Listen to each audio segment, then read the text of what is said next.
चक्रीवादळ तीव्र 120च्या स्पीडने धडकणार. बंगालच्या उपसागरात तयार झालेल्या कमी दाबाच्या पट्ट्यामुळे तीव्र चक्रीवादळ निर्माण झालंय. या चक्रीवादळाचे नाव रेमल असं ठेवण्यात आलंय.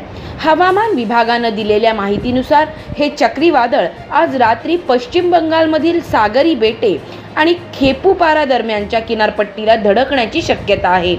हवामान खात्याने दिलेल्या माहितीनुसार हे चक्रीवादळ आज रात्री 110 ते 120 किलोमीटर प्रति तास वेगानं किनारपट्टीवर धडकण्याची शक्यता आहे.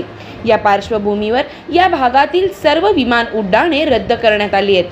तसंच रेड अलर्टही जारी करण्यात आलाय.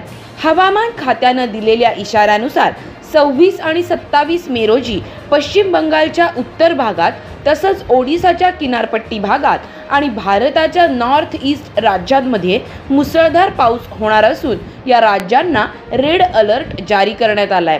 तर महाराष्ट्र राज्यात पुढील 24 तासांमध्ये विदर्भातील काही जिल्ह्यांमध्ये विजांच्या कडकडाटासह पाऊस पडण्याची शक्यता आहे. तर राज्यातील इतर भागात उष्णतेच्या लाटेचा इशारा देण्यात आला आहे.